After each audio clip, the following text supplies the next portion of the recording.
Bom, meus irmãos, sem mais delongas, vamos à palavra, né?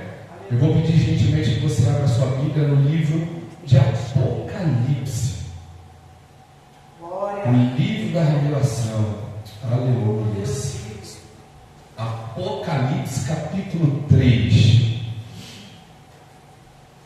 Dando sequência aí às quintas-feiras, onde o Ministério Profético Yahvé está trazendo as ministrações sobre as igrejas de Apocalipse.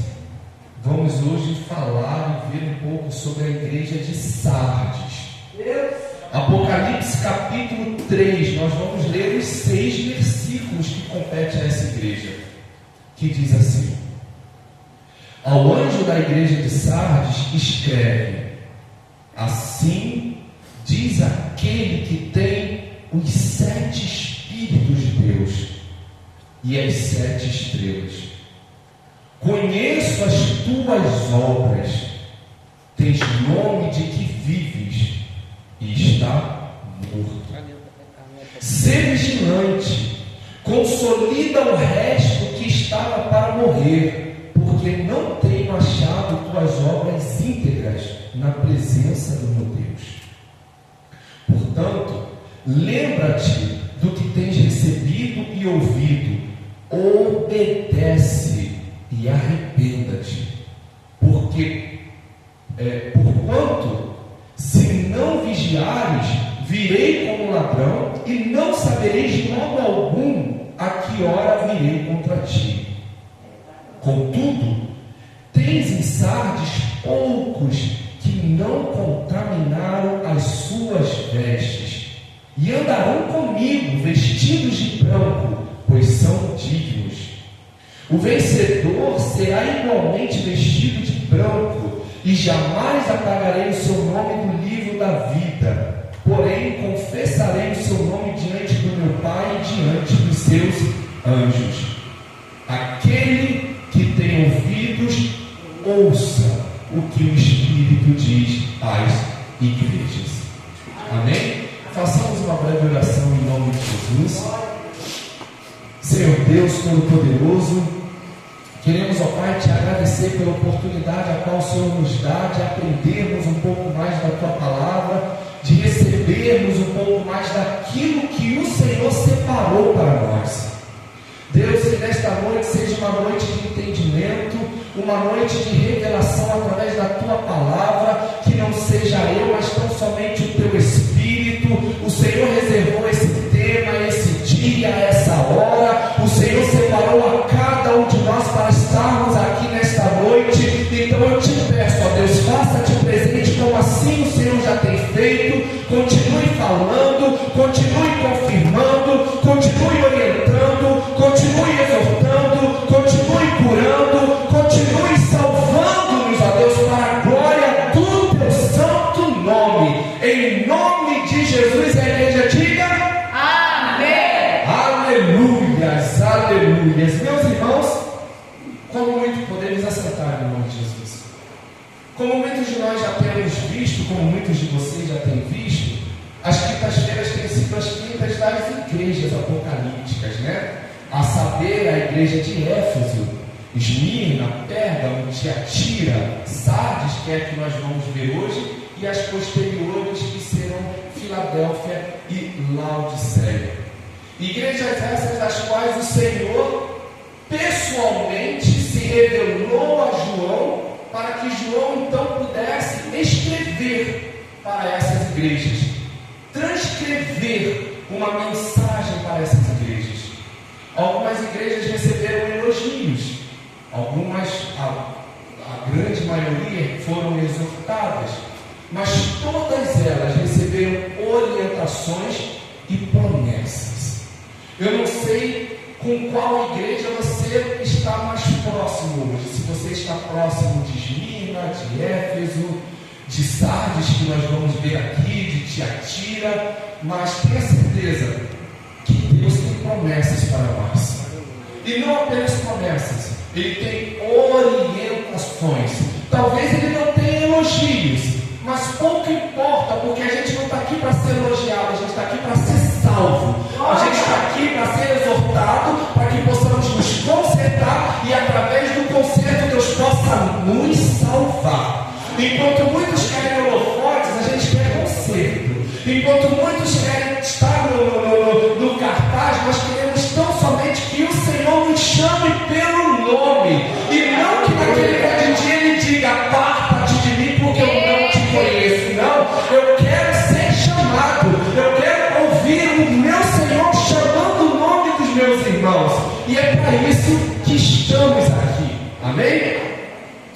Falar da igreja de Sardes, eu confesso que é uma função bem complexa, porque a igreja de Sardes ela não teve elogios. Dentre tantas outras das quais nós já mencionamos aqui, quando o Senhor Jesus ele começa a falar da igreja de Sardes, ele vai direto no ponto. Jesus ele é cirúrgico, ele vai direto onde Sardes precisava melhorar.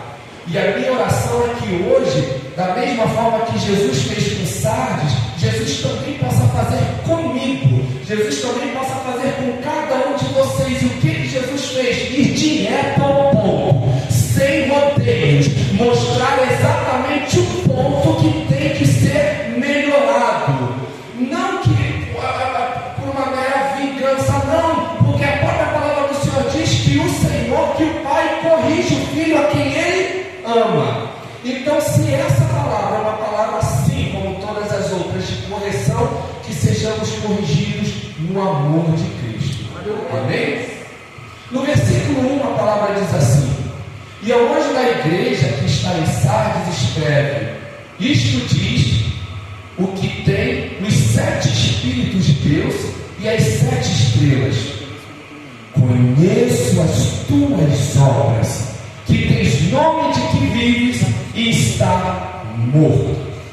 Quando o versículo começa a dizer que a carta é para o anjo da igreja, como nós sabemos, é para o representante, é para o líder da igreja. E ele continua dizendo: isto diz aquele que tem os 7 espíritos. Ora, que 7 espíritos é esse?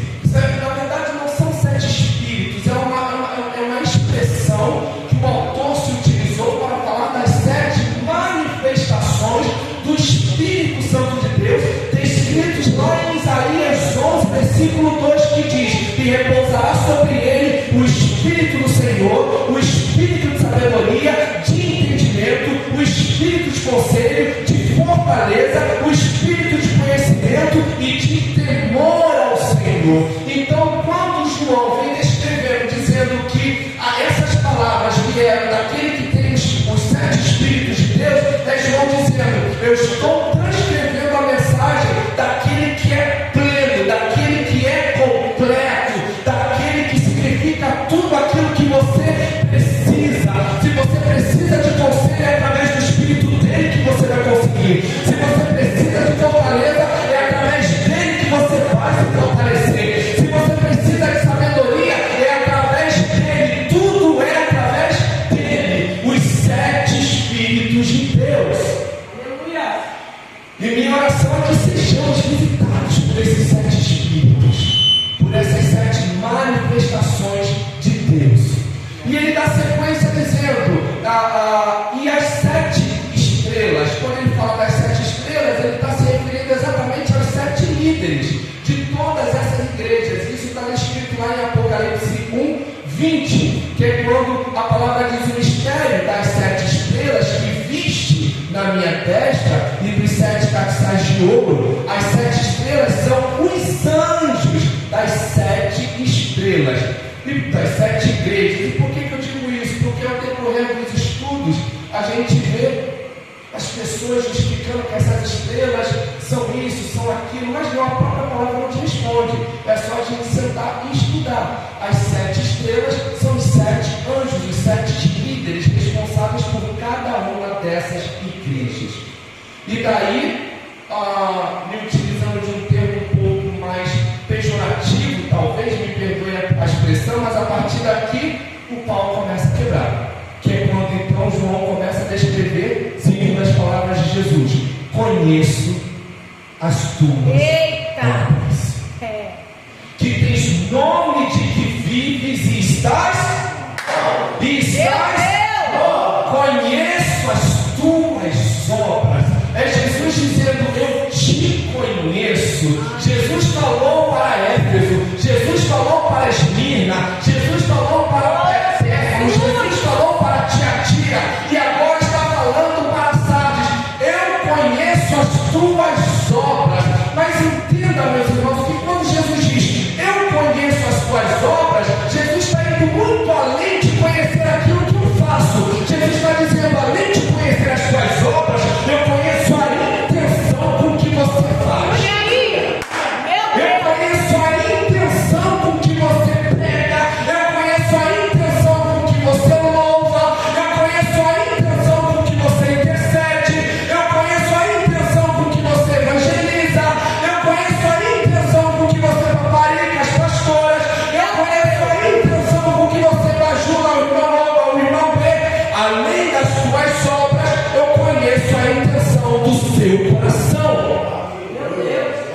homem vê a aparência, eu vejo o coração. Em outras palavras, era Deus dizendo: o homem vê as obras, eu vejo além das obras. Eu vejo o significado, eu vejo o sentido, eu vejo o propósito, eu vejo o sentimento com que as obras são feitas. E justamente motivado pelo sentimento, muitas das vezes, as nossas obras são validadas pelos nossos líderes, mas invalidadas por Deus. Eita, Jesus! Deus não recebe. É muito bom pregar, ter uma administração maravilhosa, mas qual a intenção do meu coração? Será que verdadeiramente Deus está recebendo esse momento? Vocês estão vendo aqui eu pregando, e eu louvo a Deus por isso, mas será que vocês conhecem a intenção do meu coração? É claro que não. O diagnóstico de Sardes, acredito eu, humanamente falando, é o pior diagnóstico de todas as igrejas que a Apocalipse apresentou, porque é um diagnóstico que nós só podemos identificar à luz do Espírito. Nós só conseguimos identificar alinhados com o Espírito Santo de Deus. Perceber que Éfeso perdeu o primeiro amor é fácil, porque ela vai fazer tudo de qualquer maneira. Ela vai fazer tudo de forma desleixada. Aquele prazer que ela tinha antes, você vai ver que ela não tem mais, então é notório aos olhos. Mas Sardes não. Sardes faz tudo perfeito. Sardes está intacta. Sardes está com a gravata no pescoço dia de domingo. Sardes está com o louvor totalmente decorado, alinhado. Sardes não desafina. Sardes faz um ofertório que a igreja toda oferta, que a igreja toda se sente tocada. Mas vem Jesus, não é João. João está apenas transcrevendo. Vem Jesus, aquele que tem autoridade para dizer: eu conheço as tuas obras. Eu conheço as tuas obras. E eu sei que você tem fama de que vive, mas você está morto. Está morto. Jesus de Nazaré. Tem aparência de que vive. Jesus. Fala como vive. Se comporta como vive, mas está morto. No livro de Ezequiel, capítulo 37, mais precisamente no versículo 9, Deus ele ordena Ezequiel para ministrar, para profetizar ao Espírito, para que o Espírito então viesse sobre o exército. O exército, a essas alturas do texto, já estava formado. Os ossos já tinham se juntado. O nervo já tinha tomado toda a camada dos ossos. Os ossos já tinham sido revestidos com carne, com pele, ou seja, estavam formados, estavam perfeitos. Mas no versículo 9, Deus vira para Ezequiel e diz: profetiza ao Espírito, para que o Espírito venha sobre esses mortos. Tinha aparência de vivo, mas estavam mortos. Tinham atitudes de vivo, mas estavam mortos. Se posicionaram de pé como vivos, mas estavam mortos. Assim era Sardes, que tinha aparência e forma de que vivia, mas na verdade estava morto. Sardes conseguia esconder de todas as outras igrejas, mas não conseguiu esconder de Jesus. Sardes era uma igreja que eu poderia dizer até uma igreja exemplo. Todos queriam ser como Sardes. Sardes era uma referência. Era aquela que fazia. Era aquela que demonstrava não ter perdido o amor. Era aquela que demonstrava não ter se rendido às doutrinas de Balaão, às doutrinas dos Nicolaítas, às doutrinas de Jezabel. Sardes era aquela que parecia impecável aos olhos dos homens. Mas quando Jesus passou o raio-x, Jesus viu: tem aparência de que vive, mas está morto. Oh, meu Senhor. Está morto. Eu posso maquiar para todos vocês aqui, porque pregar, é claro que nós precisamos ter uma orientação do Espírito. É claro que nós precisamos nos separar, porque pregar não é apenas ter uma técnica. Nós precisamos ter unção. Só que muitas pessoas se utilizam muito mais da técnica do que da unção, porque a técnica todos conseguem ter. É só fazer um curso de teologia, é só estudar, é só se disponibilizar para aprender. Agora a unção não, a unção depende de busca, depende de separação, depende de renúncia. Só que o que nós temos visto muitas das vezes nos cultos de hoje são pessoas que vêm totalmente preparadas, letradas com grego, com aramaico, com sei lá qual outra língua, mas completamente vazias de azeite. Por quê? Porque estão com aparência de vivas. A teologia está falando, está vivo, está de pé, mas quando passa a analisar a vida espiritual, nós vemos que está morto. Mas esse é um cenário que muitos de nós já passamos, infelizmente. Quando Jesus vem escrevendo para todas as igrejas, é porque ele está dizendo, pode ser que você se identifique com uma delas. E da mesma forma que eu pontuei o erro delas, eu estou pontuando o seu. Da mesma forma que eu orientei a elas para voltar, eu também estou te orientando. Da mesma forma que eu liberei uma promessa sobre elas, eu também estou liberando sobre vocês. Aleluia! Glória ao nome do Senhor Jesus. E aí ele diz, conheça as suas obras, que tem nomes de que vives, mas está morto. No versículo 2 diz assim, ser vigilante, consolida o resto que estava para morrer, porque não achei as tuas obras perfeitas diante de Deus. Veja que aqui, somente nesses 2 versículos, o texto já classifica 2 tipos de pessoas. A grande maioria, que são aqueles que tinham fama de vivos, mas que estavam mortos. E agora o texto vem dizendo para que o anjo da igreja pudesse consolidar o resto que estava para morrer, ou seja, não estava morto, estavam cansados, estavam fatigados, estavam decepcionados, estavam se sentindo traídos, estavam se sentindo abandonados, mas não estavam mortos, ainda tinha vida.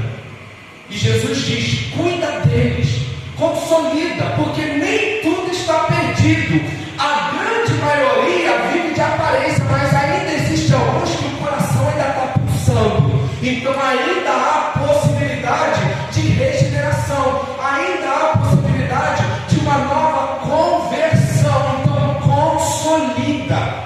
Só que antes ele diz, ser vigilante, ou seja, mantenha-se atento. Mantenha-se atento a tudo. Por quê? Porque muitas das vezes o que vai nos afastar da apostasia não é tão somente a oração, mas a vigilância.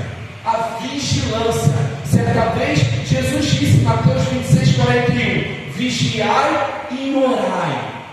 Ele não diz orai e vigiai, ele diz vigiai e orai. Veja que na matemática, eu já disse isso algumas vezes, existe uma regra que se chama prova real, na matemática, onde a gente tem o resultado e nós temos que comprovar, o caminho que nós fizemos para poder chegar naquele resultado. Então não importa o caminho que você fez, você tem que mostrar, e aquele caminho tem que ter um sentido. Só que para Jesus não, para Jesus o caminho que ele der é o que tem que ser seguido. E aqui ele disse, vigiai e orai. Não é orar e vigiar. Por quê? Porque muitas das vezes o que vai te manter de pé não é o fato de você ter uma vida de oração, mas sim a sua vigilância. Porque não adianta orar e não vigiar. Não adianta estar aqui às quintas aos domingos, mas segunda, terça, quarta, sexta, sábado, andar completamente de forma desligada. Nós precisamos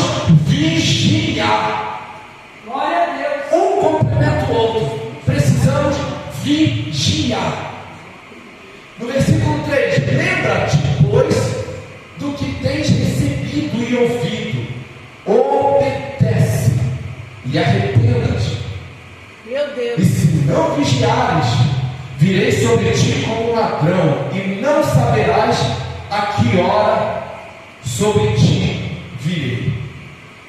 Quando ele diz, lembra-te, pois, do que tens recebido e ouvido, obedece e arrependa-te, é exatamente aquilo que eu disse. Ele está mostrando o erro de Sardes, mas ele não está simplesmente mostrando o erro como muitas das vezes eu e vocês fazemos com os nossos irmãos. Muitas das vezes nós sentamos com o nosso irmão, você está errando isso e aquilo. Jesus não. Jesus ele mostra o erro, mas ele também mostra como acertar. Muitas das vezes nós nos colocamos no lugar de julgadores. E ok, em determinadas situações nós precisamos corrigir. Só que a correção não é apenas apontar o erro, mas sim trazer o caminho da correção.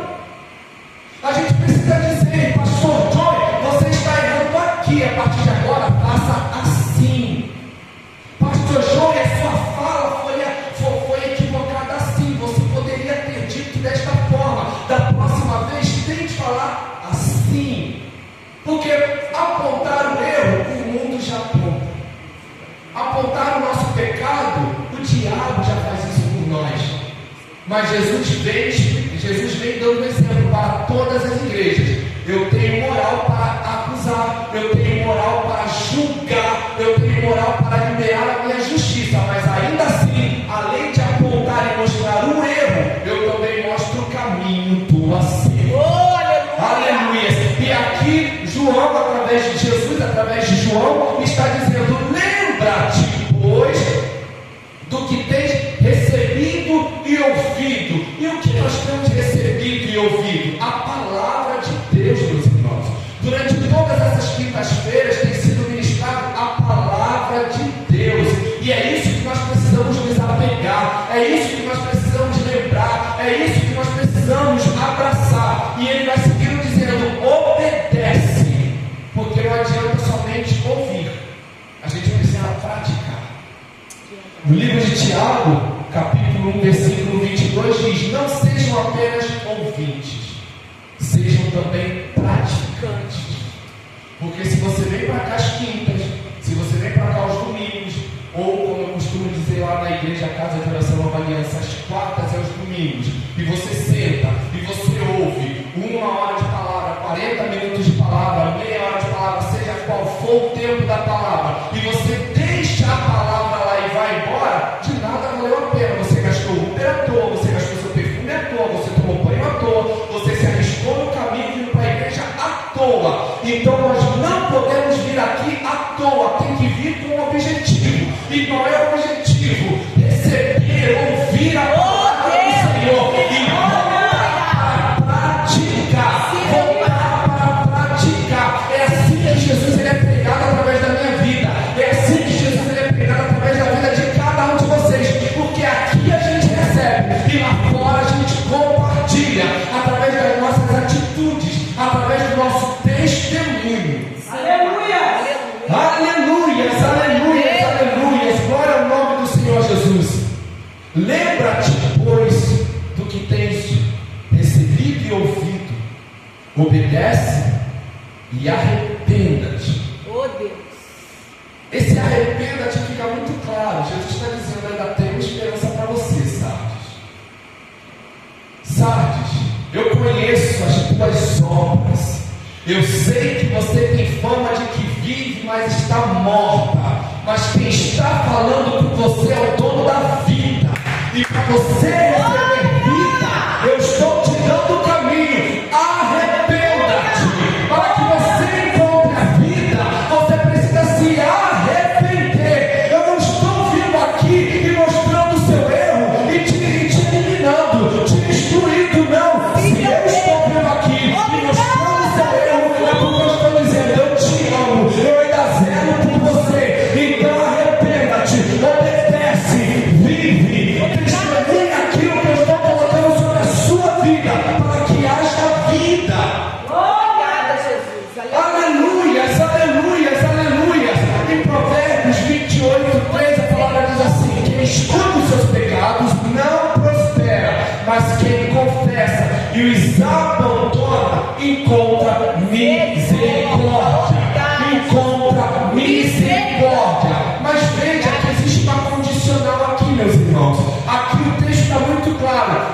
quem confessa os abandona. Não adianta só confessar, tem que abandonar. Sim, Deus. Aleluia!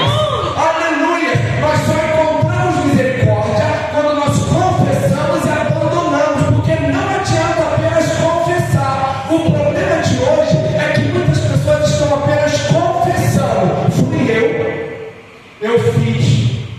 Sim, sou eu na foto. Sim, sou eu no vídeo. Sim, fui eu que falei. Sim, fui eu que deixei de pagar. Sim, fui eu que usurpei. Sim, fui eu que traí.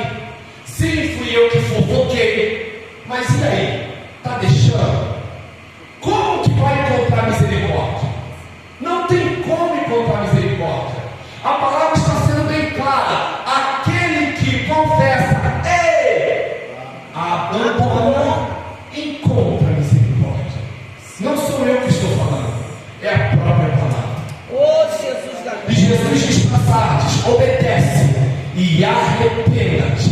Esse arrependa-te era Jesus dando o caminho para que Sardes verdadeiramente parasse de viver de fama, parasse de viver de aparência e pudesse viver em essência.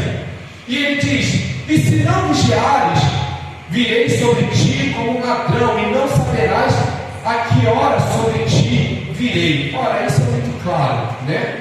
Nós, como cristãos, nós não sabemos, é claro, o dia e a hora que Jesus há de voltar, mas nós estamos preparados. Precisamos viver preparados. Eu não sei o dia nem a hora, para mim toda hora é a hora. Pode ser que de repente o culto acabe e antes de eu pegar o carro ali fora, Jesus volte para mim. Eu preciso estar preparado. Pode ser que de repente Jesus volte para mim antes da bênção apostólica de hoje. Eu não sei o dia nem a hora, mas eu preciso estar preparado. Só que quando ele diz aqui passagens, e se não vigiares, virei sobre ti como um ladrão, é porque Sardes aqui esqueceria completamente que Jesus voltaria.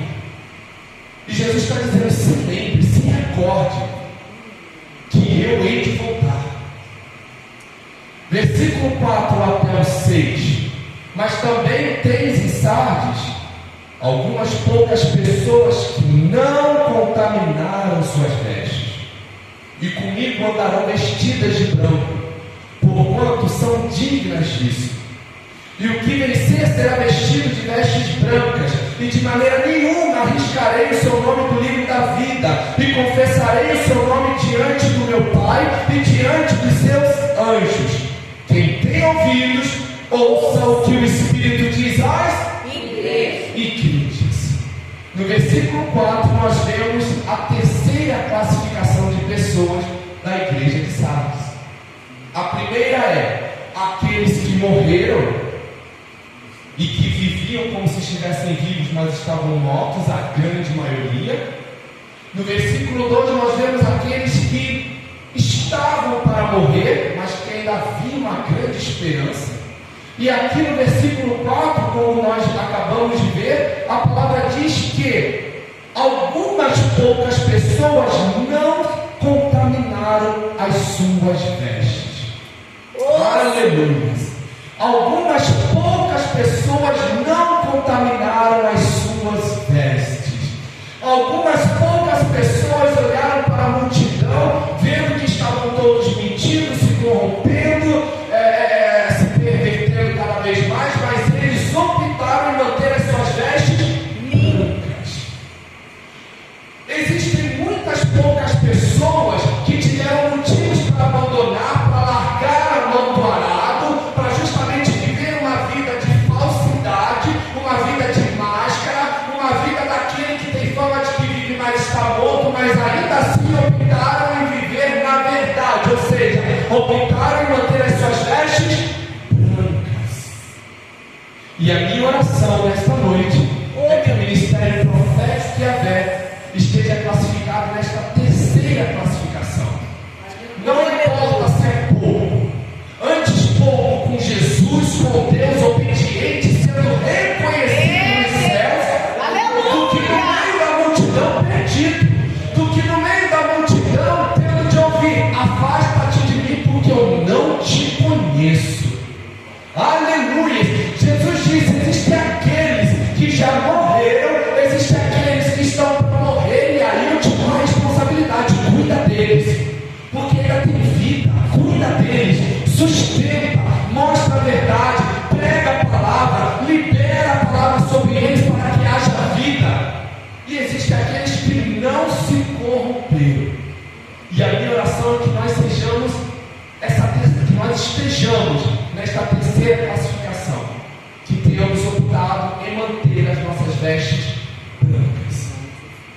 E no final diz: quem tem ouvidos, ouça o que o Espírito diz às igrejas.